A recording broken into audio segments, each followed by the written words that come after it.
Bonjour monsieur. Oui, bonjour. Oui, qu'il peut de vous présenter. Je suis Ram Kaïs Moussafi, un membre de la communauté autochtone pygmée de la province du Nord Kivu. Je dis d'abord merci pour m'avoir donné l'espace de parler sur ce que nous venons d'apprendre au cours de cet atelier qui concerne la résolution des conflits. Vous savez, madame, nous, les autochtones, bon, c'est aujourd'hui, nous sommes en train de bénéficier une grâce à travers les autorités. Concernant cet atelier, on a reçu les acquis sur la gestion des conflits terriens.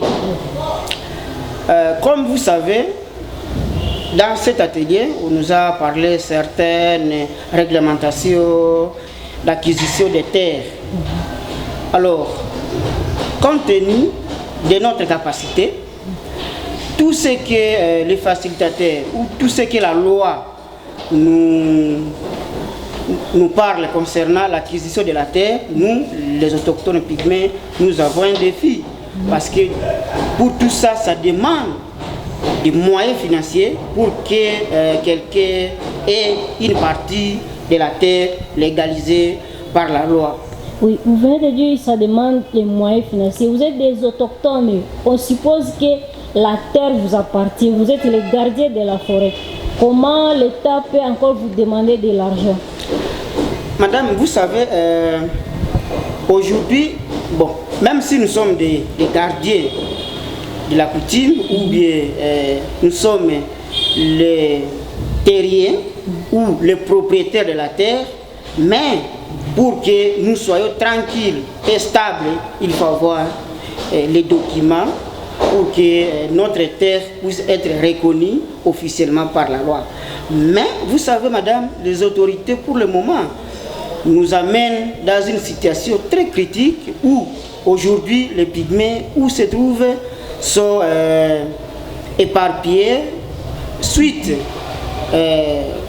aux différentes spoliations de leurs terres. Ici, à la prison de Munzenze, nous avons certains autochtones pygmées qui ont été arrêtés arbitrairement et ils viennent de faire au moins 2 ans dans la prison. Nous sommes en train de faire tout le plaidoyer pour que cette personne ou ces pygmées puissent être libérés. Mais parce que nous n'avons pas de moyens, nous n'avons pas l'argent, c'est pour cela que notre frère continue toujours à être détenu dans la prison mondiale. C'est toujours concernant la terre. Il y a une église ou une association quelconque qui a organisé des sessions de formation pour aller sensibiliser la population vulnérable telle que nous, les autochtones. Alors, quand cette église est arrivée dans la partie de Kichang, il a sensibilisé les pygmées en disant que nous allons construire pour vous des églises où les centres hospitaliers et nous allons aussi construire des écoles pour que les pygmées puissent étudier. Alors, l'église a acheté une parcelle. Après avoir acheté cette parcelle, après maintenant, l'église est venue aussi demander cette parcelle et la personne qui était chargée de la charge de cette parcelle a commencé à spolier ce qu'elle a acheté pour les pygmées. Et aujourd'hui, les pygmées ont été éparpillés dans la partie de Kichanga et M. Mwaka Maombi a été arrêté ici à la prison de Munzenze. Et que disent maintenant les autorités par rapport à cette situation? Il n'y a aucune solution sur ce dossier. Nous sommes en train de nous battre, nous, les autochtones pygmées, pour que notre frère puisse être libéré.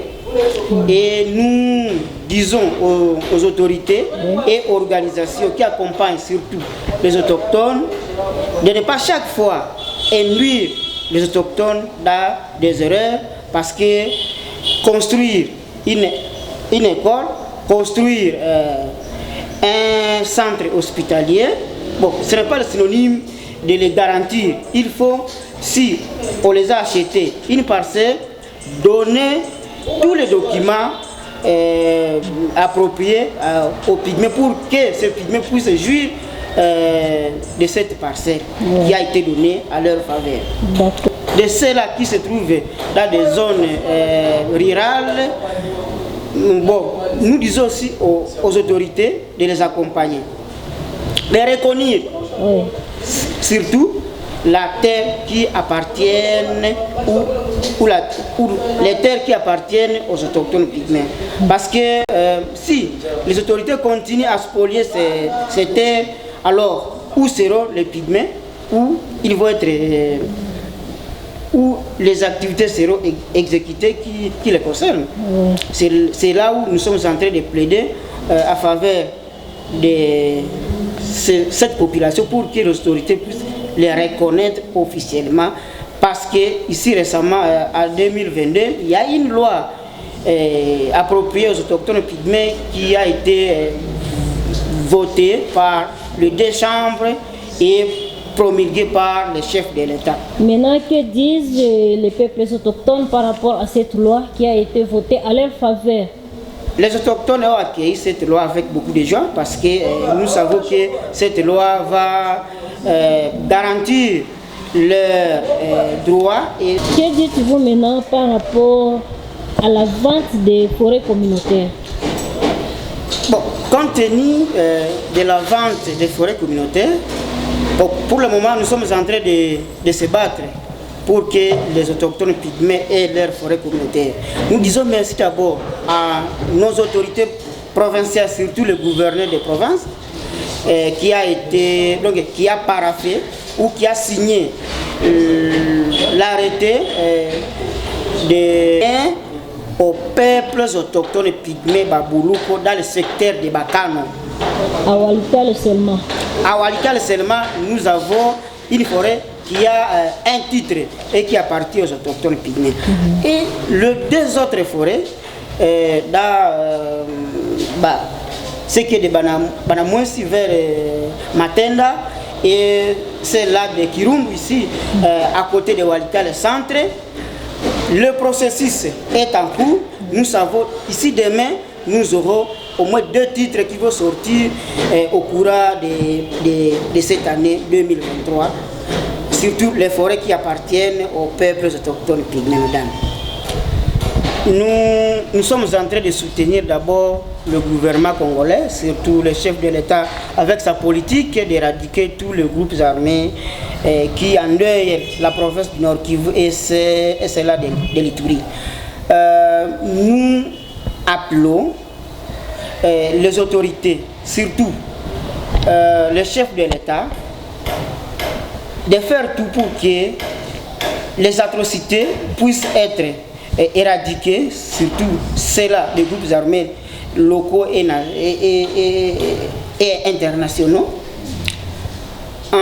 Madame, vous savez, dans les deux territoires, non, deux provinces surtout, Nord Kivu et Ituri, aujourd'hui, les autochtones pygmées ne sont plus dans leur village traditionnel ou dans leur site naturel.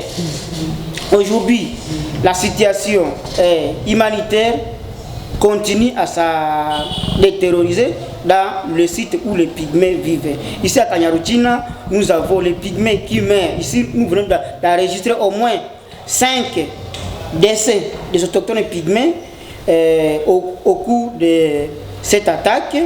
Et à Beni aussi, il y a des pygmées qui ont été massacrés par les ADF NALU. Alors, nous disons aux autorités de nous aider, surtout les chefs de l'État, de déployer tous les efforts pour que la guerre puisse être cessée dans nos deux provinces et dans les territoires qui sont concernés. Nous disons aussi à la communauté internationale de ne pas chaque fois collaborer avec les groupes armés, tels qu'aujourd'hui nous sommes en train de voir l'EAC avec d'autres groupes continuent à collaborer avec les enseignants qui endaient la province. Nous disons aussi à toute personne de bonne volonté de venir en aide aux autochtones pygmées parce que leur situation continue à être détériorisée dans les sites de déplacement. Nous disons merci. Madame, merci. Je suis Ram Kaïs Moussafir, peuple autochtone pygmée de la province du Nord Kivu.